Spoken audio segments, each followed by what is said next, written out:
We are live. So, welcome to my live stream on my Facebook page. My name is Seem. I wanted to talk about today how much fat you should consume daily on a ketogenic diet. All of it. The ketogenic diet is advertised as mostly a high-fat diet. You should add a lot of these different oils and butters to your foods because it's ketogenic, and when you're on ketosis then you're using fat for fuel. But at the same time it can create some false ideas about what it actually means and how much fat you should actually consume. Yeah, if you can share with someone who is who could benefit from this information or who is struggling with the ketogenic diet, because it's not that complicated once you learn a few of these simple principles. But maybe let's start off with some fundamentals in general. How much fat should you consume on any diet? What is the recommended daily intake of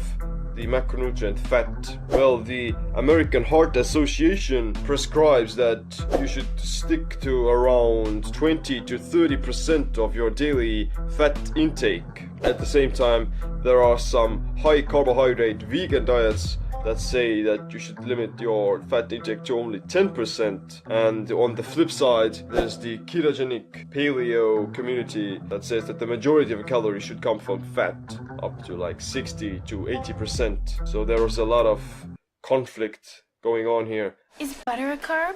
Yes. What are the fundamental or the basic needs of your physiology? Fat is an essential macronutrient. Let's start from there. Like fatty acids and amino acids, they're essential for survival. You need a certain amount of fat per day to carry out your hormonal, to carry out some of the other metabolic processes, and to also repair your cells. The majority of your brain is comprised of fat, and also the other cells of your body, the mitochondria and the tissues in your body, they're also made of fat. And what's even more crazy about this is that you're actually made of the fat that you ate. Your body uses the fat that you eat to build new tissue. With your 48% body fat. For instance, if you do eat very inflammatory fats like sunflower oil, canola oil, margarine, then you're using inflammatory building blocks. What it should tell you is that if you want to have a healthier body, if you want to have a stronger body, then you should also consume quality fats.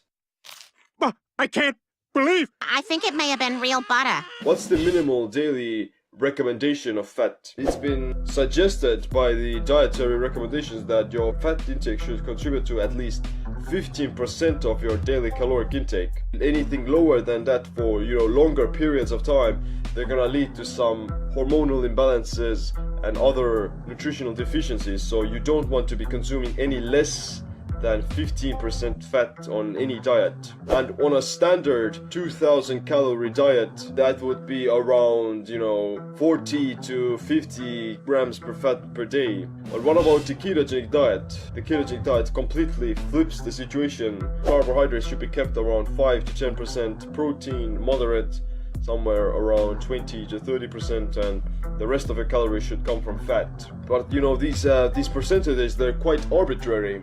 They might give you some false ideas. If I have like 200 grams of fat to eat per day, then I get these crazy ideas of adding sticks of butter to my coffee, spilling oil all over those things, all over your foods, and consuming copious amount of fat. The problem is that it's not the high amounts of fat that makes a diet ketogenic, but it's the low amounts of carbohydrates that makes you ketogenic.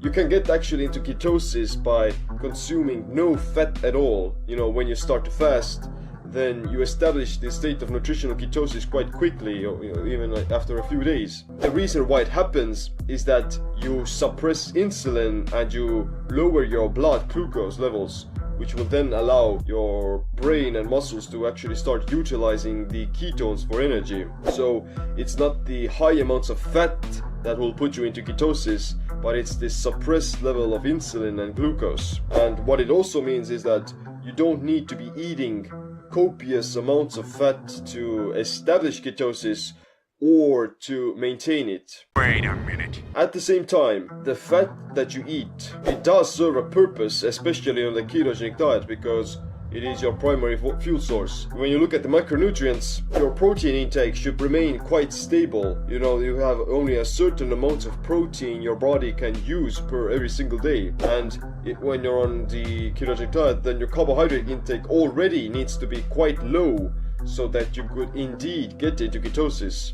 And the last piece of the puzzle is fat that will comprise the rest of your calories. Hang on a second. And the biggest problem or the biggest misconception about all these things is that you can eat this unlimited amount of fat and you will still lose weight. That is not true, because you can't escape the basic thermodynamics of your physiology. To lose weight, you still need to be in a caloric deficit, at least to some degree. The thing is that when you're in ketosis, it's that much easier to eat less calories because you will feel more satiated, and you will also have a more fat-burning hormonal profile, let's call it that way. God damn it, Pete. Why are you fat? And if you do indeed want to lose weight on a ketogenic diet, then you will have to do it at the expense of your fat intake. Your protein is stable, you would stick around somewhere 0.7 to 1.0 grams per pound of body weight. Then your carb intake is also limited. You have to be in a very restricted carbohydrate intake, about 5 to 10%, which is around 30 to 50 grams net or so. And the last is still the fat. You base your fat intake around how big of a deficit you want to create with your diet, how much fat you want to lose. I'm not fat. To be honest, creating a caloric deficit on the ketogenic diet is actually one of the healthiest ways of doing so, because your body is already geared towards utilizing its own stored adipose tissue as energy. When you're on a regular carbohydrate diet that doesn't restrict carbohydrates, then you're using glucose as your primary fuel source, and whenever you're in this caloric deficit, then you begin to burn some fat, to some degree, but at the same time your body's gonna start searching for some glucose. Where can I find some glucose? And the next best thing it can find is protein, and it will turn it into more sugar.